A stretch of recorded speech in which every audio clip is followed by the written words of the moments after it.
a Formula E does that. We already have a series that does your E-Prix and does it in the middle of city centres. Yeah, put a Formula One on the race circuits. I know I'm being gatekeepery here, but that's a hill I'm willing to die on. Let's go. F1 fans like to just have a good moan, don't you? Sports fans generally, but F1 fans in particular are weapons grade moaners. We want Spa and Silverstone every week, but then we're the first ones to moan when we can't get access to those tracks. These two things don't exist broadly in the same space. Something has got to give. The income that you're getting from those places to keep places like Monza and Spa and Silverstone on the calendar as protected races, I don't have a problem with that. No way that he was going to be able to take that speed through that turn without stacking it massively. So Prost backed off in anticipation of Ivan Capelli having a massive accident. That goes to show me that even back then, this dude was on an absolutely different level in terms of his understanding of all things aero.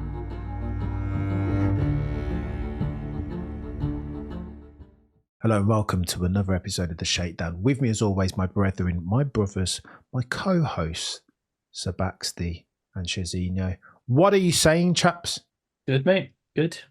Wait, I bowed down to Sir Baxty. Yeah, I know. I was very touched by that. Yeah, that's been a catch-up, a crawl of a nickname. I've been meaning to say Sir Baxty. It rolls off the tongue, doesn't it? Sir Lancelot, Sir Baxty. You wouldn't even know which one's not the Game of Thrones character or something of that ilk. How are we doing though, lads? Are we all right? Are we looking forward to F1? Is the buzz coming back to you now? Do you feel it? Is it in your loins? Once I see a car, yeah. I need to see a car, and then I'm like, yeah, I'm in. That's officially the start of F1 season then for Sir Baxty. Once you see a car, does it need to be a car being driven in anger or just a car? Just the car. Just once we start the launches, I'm like, yeah, you got me. It's like the Morty meme. It's like, son of a bitch, I'm in. Just when they thought you were out. You know, it's been catching me, man. I feel like F1 almost hasn't existed this off season as far as like F1 2024. Like I haven't really been dialed into the narratives and Max and Lewis is going to come back, Mercedes, but I have been watching a lot of old stuff. I will have to be honest, and listening to a lot of different podcasts, but we'll come on to that. Chaps, the latest news in the week that was for F1 is that Red Bull Alpha Tauri have a new name. What is it, chaps? I wanted to try and learn it. Visa Cash App Red Bull Racing. Maybe I'm not even sure the RB stands for anything. They haven't specified. It's literally just RB. It's not Red Bull, but the implication is it means Red Bull. I mean, like RB Leipzig in football, because Red Bull technically aren't allowed to call, because they've got Salzburg as well, and they're not allowed to call RB Leipzig Red Bull Leipzig, so they just literally call them RB. Why aren't they allowed to call? I can't. I think it's ownership rules. I think I can't quite remember. It's UEFA rules. But yeah. So somebody in the comments will probably correct me and tell me I'm completely wrong. But as far as I'm aware, that's the reason. But yeah, Visa Cash App RB or VCarb as they're known. VCarb. What is this? What are they like? I mean, come on, chaps. Really? Is this not bringing the game into disrepute? Like, come on, man. Like, this is a joke. AlphaTauri wasn't ever the best, but it's a gazillion times better than whatever they've renamed to. Surely, Shez? Yeah. AlphaTauri was at least named after a clothing brand, following in the footsteps of Benetton. Brilliant, love that. But I feel a little bit harsh going after V-Carb or whatever we're going to call them, when Sauber have sold their name to all and sundry for the last like however long. Currently they're just called Stake F1 Team. Is that right? Yeah. Oh, mate. So I mean, this isn't just Alpha, this isn't just the Red Bull B team number 2 that are doing this. It's everyone. The thing that annoys me the most is that they've lost the actual title. I mean, RB standing for Red Bull, but we're not allowed to say it. That's the worst thing about it. I mean, I can handle Vodafone, McLaren, Mercedes. I can just about handle, Aston Martin, Oracle, Red Bull, whatever. But because you can still call them Red Bull, and you still call them McLaren. But what are you supposed to call them? Like, are we actually calling them V carb? Is that what they're going to get out of the car and say? I'm a V carb driver. What is that? Mate, Really? it's going to be the abbreviated text version, isn't it? That's exactly what it's going to be. And Baxter, you raised it. You had it quite right earlier when you said they sound like the latest and greatest cryptocurrency. It's a bit. Yeah. That's exactly what it's going to be. I'm surprised somebody hasn't launched that already. If I look at Well, when they launched the car on February the 6th in Vegas, that's what it will be. They'll be like, I'll buy your V-Carb crypto, with Daniel Ricciardo's face plastered all over it, Like, I can't even. oh man, it's It's just joke. it's just ridiculous. I mean, we all know you're the Red Bull second team. It's like Toro Rosso was like, the biggest hint at that. Just go back to being Toro Rosso. It Bro, was a perfectly good name. Nobody cared. Like, I think we're in for a fight over the ownership of the second team. With, Zach Brown is definitely sounding off a lot about this. But yeah, this is just ridiculous. I mean, Shez pointed out Stake, and I agree that the Stake name will kick in certain races. They're going to be called because they're not allowed to be called Stake in certain races because it's a gambling company, and then Kick is a streaming service. They might as well just call them. I don't know why they didn't just call themselves Kick. It's a much better name. Um, but that's literally because they're in transition. They're becoming Audi in 2 years' time. So it's not like that's going to be a long-term thing. It's just a team going, we've got to fill some time because we've lost our partnership with Alfa Romeo. Whereas this feels like a permanent change for a team that, that was once called Minardi, and just and but they're getting closer alignment with the Red Bull team. And I mean, you might as well just call them why couldn't they call them Racing Bulls, which is what they were supposed to be called? Racing Bulls was a crap name, but it's 10 times better than what they've actually called it. I didn't like Racing Bulls either, Baxty. Toro Rosso just fits right. Toro Rosso was the best one, but I don't know. It's a bit techie that I do feel like those weird names are bringing the sport into disrepute ever so slightly. I think the bigger concern though, chaps, is what Zach Brown's talking about that you alluded to already, Baxty. That surely, if this is a meritocracy of a racing series, it's contraflow even to have a team with a child member in there, because always Toro Rosso are going to bend the knee to Red Bull's agency. True or false, Shez? Do they need to look at that from a competitive perspective if you are the FIA? Yeah, but I think they've been needing to look at that for a while now. In terms of what Toro, I don't know what to call them. Toro Rosso, bro, just go with it. Yeah, can I call them Minardi? Sure. So that's even worse. That's the worst one. I'm going to go back to originals. We can't call it Minardi. That's too bad. The Faenza-based team have now moved their main campus to Milton Keynes. I think that's the biggest part of this is a problem. But they're not the first team to have done that. The fact that Haas have been have had their technical center in Maranello and have been using ex or on loan Ferrari staff for the last sort of 3-4 years means that this isn't a new thing.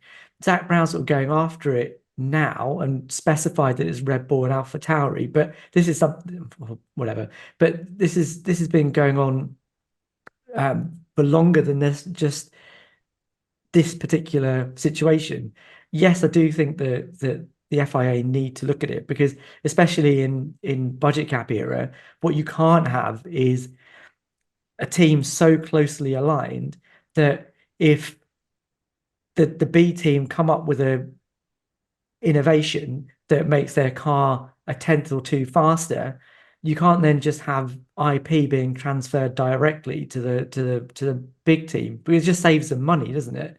And it's the same as them outsourcing their their staff to other projects, which the FIA had stamped out last year. The whole, you can't have F1 team members off doing project road cars or whatever, and then bringing that information back to the F1 team. This is very akin to that. But I think Zak Brown's particular comments are probably a year or two, or maybe 3 years later than they should have been, and it's interesting that it's directed at this team right now. Well, I mean, you've got to do everything that you can to try and catch those racing bulls, don't you? It's going to get techie. You mentioned something else, Shez, that I've heard. Like I was listening to James Allison. You talk about the kind of cross-pollination of key staff across like Mercedes to Ineos with James Allison. I was listening to James Allison's, or I read James Allison's quote for the first time, and he said something to the effect of, on that People Performance podcast or whatever, that he's not going to have as much time to devote to Ineos's America's Cup Challenge. What does he... Can somebody clarify this? What does it mean he's not going to have as much time? Is that meaning that he's still over there working at Ineos? Because if he is, that grinds my gears, chaps, and causes me an issue. Is he still over there? Is he still splitting his time somewhat? Well, maybe he was always splitting his time, but he was primarily focusing on the America's Cup. And I think that's probably flipped, and he's now gone back to being primarily with the F1 team and maybe having a little bit of input into the America's Cup, maybe doing a transition away from it. So he's kind of getting people in to then take over the project and then fully focus on the F1 side. I don't know what to read into that, to be honest with you. I think as long as James Allison's primary focus is on the W15 and the Formula One team, then I'm happy, because that's what we need to tackle the challenge of getting back to Red Bull, hopefully within the next year or two. Baxty, when I hope I'm reading too much into this, but I don't want to. So hold on, we're still splitting our time, mate, because I don't think that's something that we can afford to do in 2024 with a SH1T car and 48 months worth of lead time on the other 9 teams on the grid. Like, I'm like, is James Allison still splitting his time? When he said, I wish that he just said, well, I'm off the project, or I'm not going to be there anymore. Saying that he won't be, he doesn't have as much time as he did, leads me to think that he's still splitting his time, Baxter, and that concerns me, because Mercedes issues, and I don't want to make this a Mercedes diatribe again like we did last week, but Mercedes issues for the longest time have been kind of like splitting their focus, right? Diverting resources to the 2022 car in 2021. We won't go through it, Shez. I know you like that decision, but in hindsight, surely that probably wasn't the best thing to do. But I digress, ever so slightly concerned about James Allison and Mercedes going forward to next year. But when have I not been over the past 24 months? Let's talk about Barcelona, chaps, and talk of it coming off the grid, or they've officially announced it, haven't they? Barcelona to be replaced by Madrid around IFEMA, which is an exhibition centre. Baxty, what do you make of this, bruv? We've been talking about it back and forth offline, but what was your initial reaction to hearing that Circuit de Catalunya might no longer, or will no longer, be on the F1 calendar? I understand that Barcelona has a lot of history. I've never been the biggest fan of the track, just because I feel like the racing has been pretty boring. I mean, it was better last year after they got rid of the chicane, but basically the only racing you got was down into turn 1 because you had a DRS. You had some good races, even in the chicane days. 2016 prime example. With the Mercedes crashing and then Kimi trying to hunt down Max, who was looking for his first win. But so I would have much rather that was replaced by somewhere like Portimao, who've been desperately trying to get back on after their 2-year stint on the calendar. Instead, they've gone where the money is, which is what FIA and Liberty, not FIA, FOM and Liberty tend to do. Madrid have clearly stumped up a load of cash and said, here, we'll take over that. But then Barcelona still feel that they can get a deal. And I'm thinking, well, are we verging on to getting close to 25 races in that case? Because that's when I think a lot of people are going to start to push back. I hate the fact that it's a street circuit. I think we've got way too many. And I don't like this trend of just pushing for street circuits.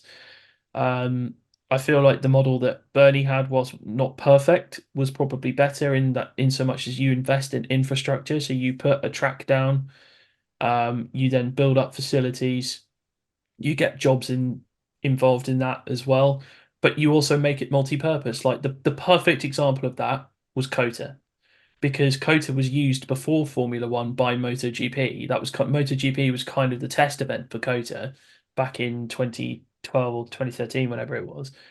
Um, and oh no, sorry, I got that the wrong way around. Before I get roasted, no, no, no, no, no. So, but yes, COTA has been used by MotoGP. And yeah, of course, he didn't get always get it right. Like India failed and Korea failed quite spectacularly, but if you've got somebody willing to put the time in and you design a good track, then it will be a success. You know, street circuits I feel take away a little bit from the challenge, of Formula One. I thought that Dan from Engine Mode summed it up perfectly, saying you got I'm paraphrasing him here, but it's like the pinnacle of engineering and driving and everything else, and you're confining them to a street circuit. I hope that this is the last one. Oof. I really hope this is the last one. I don't think it's going to be. But not only that, you're announcing a new race, another street circuit. Yet Germany doesn't have a race still. Sepang are desperate to get back. Portimao are desperate to get back. The Africa question is hanging over like a massive sword above FOM. You know, I'd rather they focused on that than trying to get these fancy street circuits and being all hip and cosmopolitan. At the end of the day, a Formula E does that. We already have a series that does your E-Prees and does it in the middle of city centres. Very good shout. Yeah, put a Formula One on the race circuits. I know I'm being gatekeepery here, but that's a hill I'm willing to die on. Let's go. Do I not hate that? Talk to me, Shez. Yeah, I mean, I've been mildly amused by the sudden love for the Circuit de Catalunya, the track that if you told mid noughties me that we were going to get rid of the Circuit de Catalunya and go to a street track, I would have been like, yeah, let's do it. I mean, I know they did, and they went to Valencia, and it was awful. But at the time, it seemed like a good idea. But then we weren't being inundated with street tracks at the time. Look, I think this is a really this goes back to a conversation that we had on the Shakedown maybe even a few years ago when we were talking about how the Middle Eastern countries are getting so many races, and should we be going to countries that are trying to use F1 to make their image better? At the end of the day, FOM are a business; they do need to make money, and the fact is that, especially for countries in Europe, that we're going through we're going through a cost of living crisis. People have to be able to justify what they're investing in. A street track is much more cost effective than building a brand new facility, and it's not FOM that are going to be putting that money down. It's going to be wherever they go to. The reason that Bernie was able to go to places like Korea and Malaysia was because governments were going, we want to make our country look better. We'll put the money in to make these tracks. But that money isn't there particularly anymore. But FOM still need to be able to bring in money. So two things have to happen. Either they expand the calendar, which they are doing, and I have a big problem with that. I think 24 races at the moment is already too many. And as you say, Baxty, Stefano Domenicali hasn't said that Barcelona is off the calendar. He's saying that we're trying to have both. So if you're going to have an extended calendar, that for me is probably even a bigger problem, especially in a budget cap era where you can't rotate staff. It's the same people going to every single race, every single week in, week out. That's a ridiculous burden for these guys to be put under. But then from a street track point of view, yes, fundamentally, I don't like this.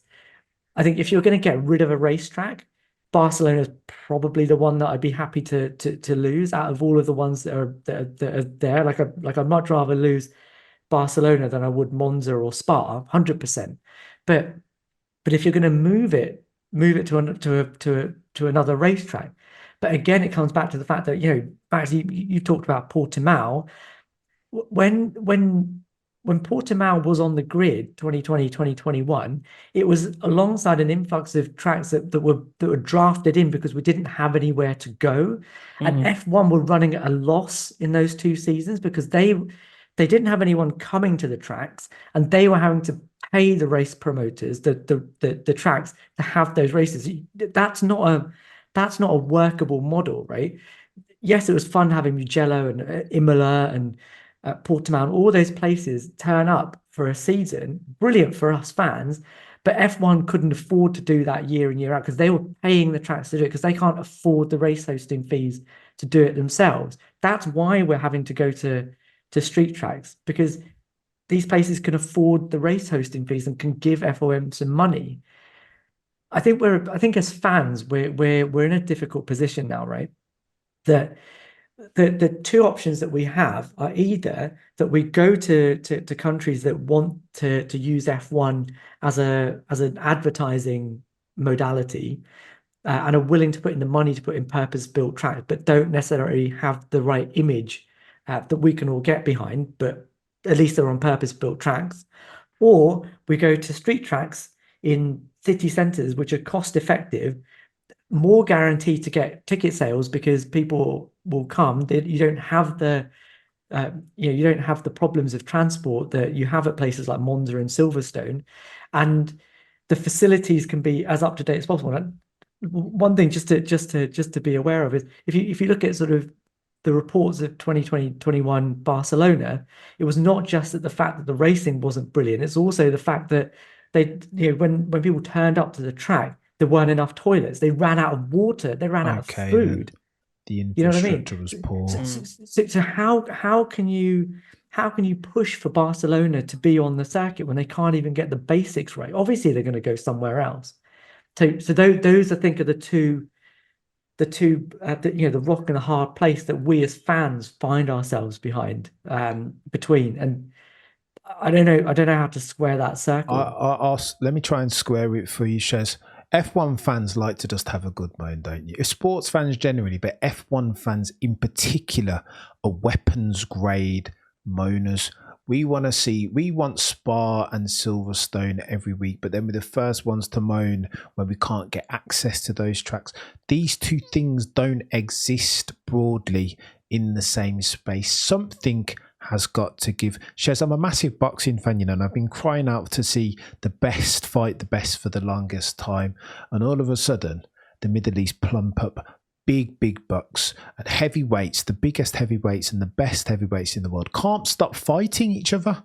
It's unbelievable. And the guys in Las Vegas and North America across that side of the world are like, oh my God, can't we get some? Oscar De La Hoya, most noteworthy, said, some fights belong in Las Vegas. You've had the past 20 years, Oscar De La Hoya and Golden Boy Promotions, to make fights. You sat there on your hands and you didn't make them. Tyson Fury and Anthony Joshua have been dancing around each other, looking at each other all this bloody time, and nothing's happened. Now all of a sudden somebody plumps up the money, just so happens to be the guys and gals in the Middle East, and now fights are happening. You know what, Shez? I love F1 and I want to see F1 continue as a going concern. If that means that we have to have Jeddah and Qatar, and Jeddah's not even a bad track by the way, very, very sick track. But if that means that that's the direction in which F1 needs to head, you know what, bruv, I'm not mad at it. We can't have our cake and eat it. F1 can't be all things to all different people all the bloody time. And for once, Cameron's going to take off his diehard F1 cap and say, you know what, sometimes you've got to expand the sport, right, Baxty? Got to. Something's got to give. Yeah, you have to expand the sport, and I have no issue with that, even by going to countries with questionable human rights records. For example, Qatar actually makes sense from a sporting point of view because there is a track there that's been there for years and is used by MotoGP and has been used for a long, long time. Okay, we had issues last year, but I think they're probably going to remedy those this year by just simply shifting it slightly further along in the calendar to avoid those issues. Bahrain built the infrastructure, Abu Dhabi built the infrastructure, and I think Saudi are doing that as well. I think we're getting the fear that I think a lot of Formula One fans have is that the real classic circuits are going to get pushed off, and we're gonna lose them. The likes of Hockenheim and the Nürburgring. There's been fears over Spa for years. There's been fear over Monza for years. I mean, even Silverstone has had its issues. I mean, I mentioned to you guys offline earlier. You know, do we all remember when they tried to replace Silverstone with Donington Park, and the How kickoff, the dare they? kickoff that happened there from British Formula One fans was crazy. And that only really went back to Silverstone because basically Donington were like, actually, we can't really do this. Um, and I don't want to say I'm anti street track completely because I mean we've got some amazing street tracks. Albert Park, we've got Monaco. I mean, I know Monaco's been perennially under threat for about 15, 20 years, but for me, Monaco, I will defend Monaco until my dying day. Um, and Singapore's been an amazing street track as well. I can't imagine an F1 calendar without Singapore. But it has to be the right way of doing it. Valencia is the prime example, as Shez mentioned. Terrible track, absolutely terrible track. Vegas isn't the greatest track in the world, but we did get a good race, so perhaps, maybe Baku is just such a weird track. It's got to be done right. If you want to push these street circuits, it's got to be done right, and there's got to be a willing as well. I mean, I've heard rumors of a London Grand Prix, which I think would be horrendous. I don't know where they would do it, and I think Londoners would probably say no. Yeah, I don't think that's a good idea, the London one. Hmm. Although, do you remember many moons ago when F1 cars were like they drove them around Piccadilly and North Central? Did you go to that, Shez? Yeah, it was great fun. Mate, we tried to get to that, but bloody instead of getting on the train, we tried to drive, didn't we, and missed most of it because I took the wrong way. Well done, Cameron. Missed one of the best things. Can I just say Go. something? It was just look. I find this side of things really, really ironic, right? You brought up Hockenheim, you've brought up the Nürburgring, like in the not even in the mid noughties. When the Nürburgring came out, it was immediately panned as a rubbish track. Jackie Stewart called it the Scheiße. Wow. It was nobody liked that track, and suddenly we're like, oh, and the Nürburgring, it was a great track. I'm with Cameron right on this one. In that, if you have to expand the calendar with street tracks because it brings in cash, yes, I agree. Baxter, you're right. Do it the correct way, and I think Vegas was a good track. Baku has its moments as well. Vegas was a good track. Hey, was a good Vegas, race or a good track? I think those two things are. I think good track is irrelevant as long as you have a good race, right? Because that's what we're here for, right? Ultimately. Fair. But as if you can leverage the income that you're getting from those places to keep places like Monza and Spa and Silverstone on the calendar as protected races, I don't have a problem with that. If you have to subsidize those races by having places that you don't necessarily want to go to or having formats that you don't necessarily want, if it means that we can keep those races, I'm not sure it's the worst compromise. And like losing Barcelona, I'm not going to cry over it too much. The one that really worries me is the one that we talked about earlier, is Osaka getting a GP and Suzuka coming off the calendar. That's a problem. That for me is a problem. If they do that, I'm not going to like it. Oh, Oh, that There are would certain be. tracks, aren't there? Like if they got lost, there's like a very small list of tracks that just have to be there for me, like Silverstone, Spa, Monza, uh, Monaco. I know Monaco's a street track, but it has to be there. Montreal and Suzuka, and that's probably it. Yeah, I I think there should be a race in Australia, but and I think Albert Park is probably the best place to do it. Again, I know it's a street track, but yeah, if we lost Suzuka, I think even the drivers, I think, would frog march into the offices of FOM and tell them to stick it where the sun don't shine. Well, they can protest all they want on their multi-million-pound salaries. I mean, it's not like they're gonna, on principle alone, fair play. But I just think, I don't know, chaps. Even like the human rights infringements. Like, if you'd asked me 12 months ago, I'd have been like, well, this doesn't sit well with me. But I don't know. You can't. Can you get outraged about everything when you like us? What sort of lame duck protest am I going to institute these times? Ultimately there's going to be a race on Sunday and there's going to be qualifying on Saturday. I'm going to watch them both. That's it. Done. Nothing else needs to be said, eh? And hopefully they have them on brilliant tracks. Jeddah, bloody Suzuka, Silverstone included in that. Monza I'm not sure included in that, but the greatest ones, mate. Monza. You need to go there, Cameron. We can have that discussion. It's incredible. I am not overly enamoured. I understand it's historic and Parabolica and Curva Grande and all this nonsense, but I just don't think it. I don't know. It's never really caught me. And to be honest, that's in terms of lap time on sim racing. That's probably the track that I've done most laps around. But I just. Monza, it lacks the sleight of hand that the greatest tracks in the world disnoses it. I think it's shocking that we even put that in the same sentence as Silverstone and bloody Suzuka. You boys have been smoking Sao something Paulo. different. I forgot Sao Paulo. Oh, there we go. Now we're talking. Yeah. Monza can't hold a candle as a track, as a racing track, to any one of those other tracks that we've just mentioned. I'll tell you that. I mean, just try and tell a Ferrari fan that you're leaving Monza. That would be an interesting conversation. True. And just one last little thing from me. Promise.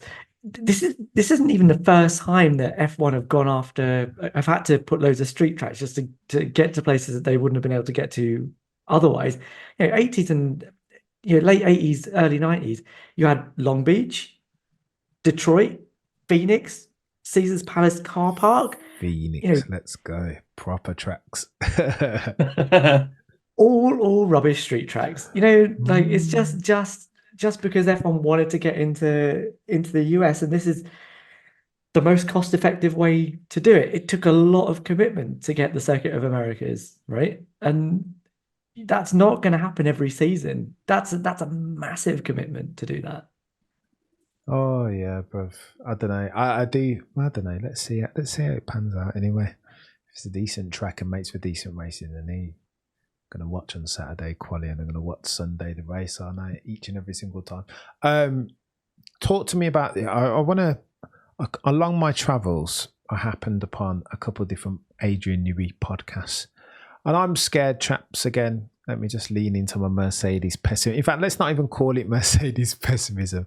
Let's call it F1 competitive pessimism, because that's what I'm here for. Even if it was McLaren and Lando and Oscar fighting Max in his Red Bull, then I wouldn't really mind, to be fair, just so long as we got some good racing and some jeopardy every single race weekend. But I'm worried because the more that I listen to Adrian, the more that I realise that this fella, this technical director, was designed for this circumstance. Let me give you a story. So I got this from Beyond the Grid with, is it Tom Clark? I always forget the chap's name. Tom Clarkson, legend. And he asked Adrian Newey a question about his time at Leighton House. And Alan Prost followed Ivan Capelli in a Leighton House car that was underfunded, shouldn't really be able to compete with the likes of McLaren, which it was at the time. For Alan Prost followed Ivan Capelli round a turn. I want to say it's the last turn at, is it Portimao? Estoril at the time, wasn't it? Ricard, wasn't it? I think. because that's where Ivan Capelli was about to win the race. You are right. It was Paul. Oh, no. So two different right anyway. Whatever, it doesn't matter. Anyway, followed him around a very long turn. I think it might have been Estoril at the time, but again, you guys can correct me. Followed him around that turn, and as they were watching both of them, Ivan Capelli gapped Alain Prost, right? And when they looked at Prost, he was like he was taking it super easy, almost like he was sandbagging. And when Prost got back to the pit garage, they asked him, Prost, what was the score around there? And Prost said, you know what? I had to ease back off the throttle because I thought that Ivan Capelli, there's no way in that Leighton House car, notwithstanding the fact that it was designed by Adrian Newey, there's no way that he was going to be able to take that speed through that turn without stacking it massively. So Prost backed off in anticipation of Ivan Capelli having a massive accident. That goes to show me that even back then, this dude was on an absolutely different level in terms of his understanding of all things aero. You know what, as well, chaps? I thought, let me go and take a look back at that Leighton House car because I'm not that well versed in historic F1. I took a look at it, and that's the year of the MP44, right? If you look at as beautiful a car as the MP44 was, the most beautiful racing car that I've ever seen, or F1 car at the very least. Put that side by side with the Leighton House car. Looks like aliens have flown it in from another era. It just looks so much more. It looks like a modern day a proper like 1994. It looks like it could come from that era, which again, chaps, makes me realise that this dude Adrian Newey is from a different era. He the classic meme where you see the guy trying to calculate and work out pi and all this stuff. He's that for aero, and I'm not sure that lead, that dominance is going anywhere anytime soon. Shez, not with that dude at the helm painting his bloody flows with his pen and pad. Tell me that I'm wrong, Shez. I mean, I don't think you are. They used to say the same thing about Keith Duckett at Cosworth, that he could see the fuel going through the combustion chambers. That's how he designed the Cosworth DFV, right? But it's just Adrian Newey isn't just aero, right? Like his story is that he came into F1 and realized when he came into F1 that aero was going to be king. So he made it his remit to be as on it about aero as possible. He went to the Southampton wind tunnel. He made changes there. Wow. He pioneered stuff there. He wrote his dissertation on it. Wow.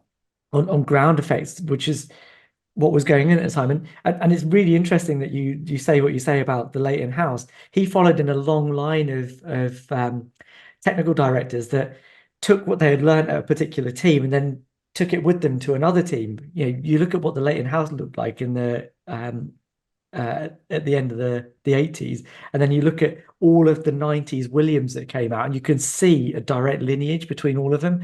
It's a classic Newey trope to come up with an idea and then gradually evolve it over the following seasons to a point that it's honed and absolutely like it's beyond anybody else.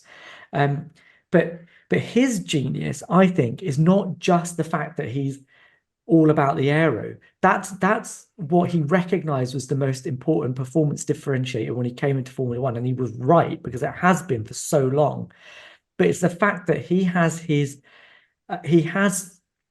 specialization in so many different areas. He's the only person, I think, in the paddock right now that can cross between aero, race engineering, and mechanical.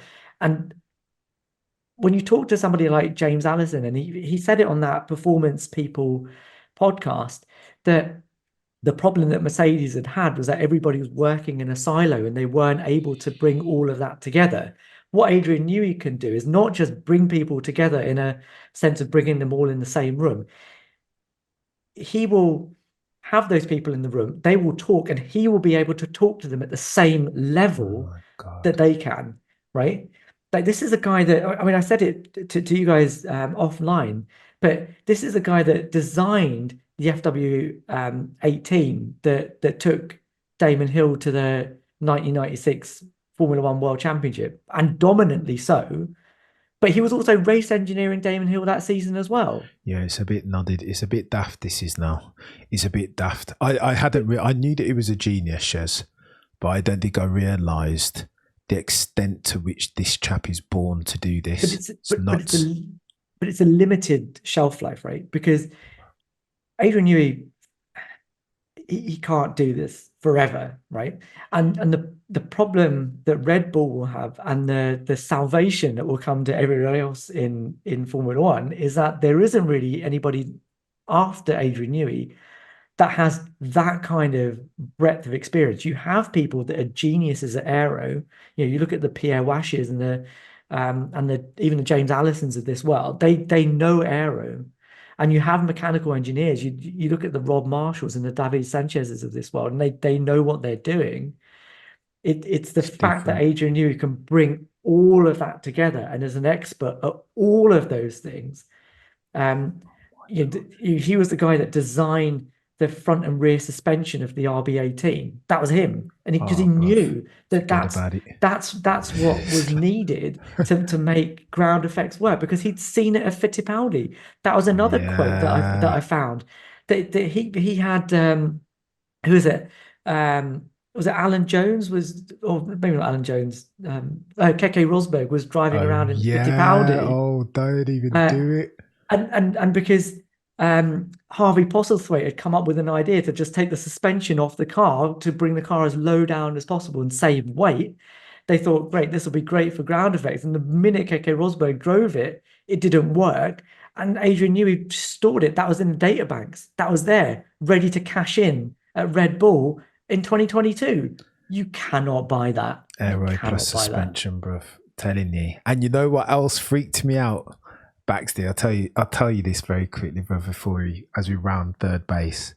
It freaked me out, hearing. Do you remember when Senna passed? There was a lot of murmurings around what had caused it. To hear him talk so openly about, I'd never heard him talk openly about the causation and the potential reasons of why Senna's accident happened.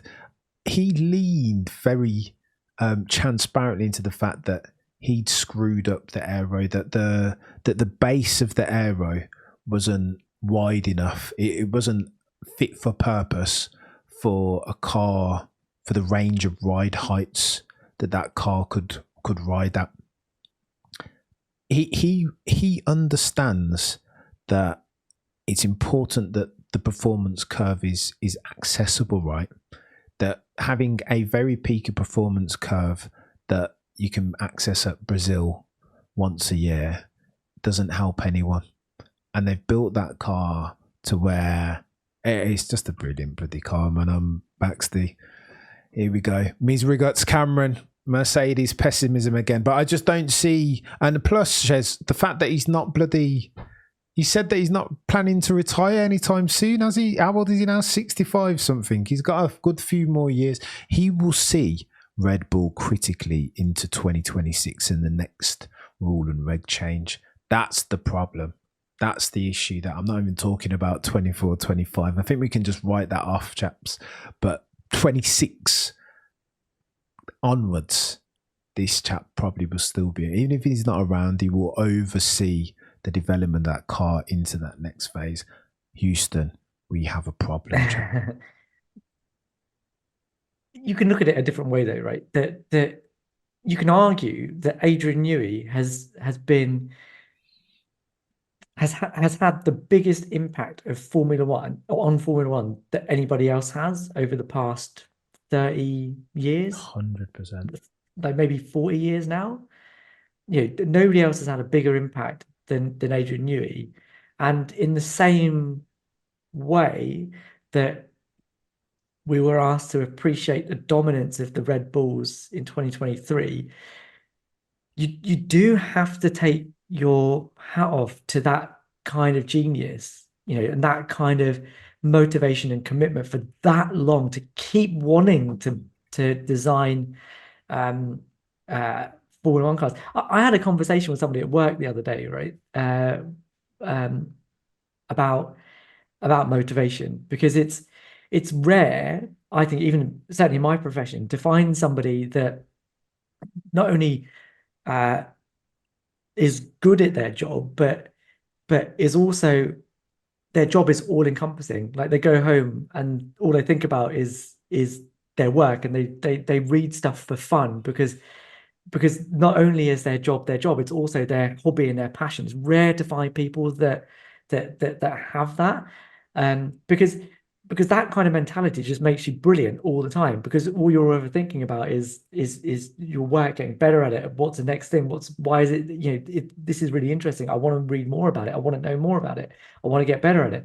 And that's what Adrian Newey does at F1. He talks in his book about waking up in the middle of the night with ideas, because that's how much this is bubbling up in his head all the time. 10,000 hours worth of deliberate practice when he was young. This is it. But he would wake up in the middle of the night and have to write down an idea because he didn't want to forget it, and then use it in the wind tunnel the next day. But I'm envious of people like that. I really am. 100%, bro. But not if your priority is competition in F1. That's not a good to.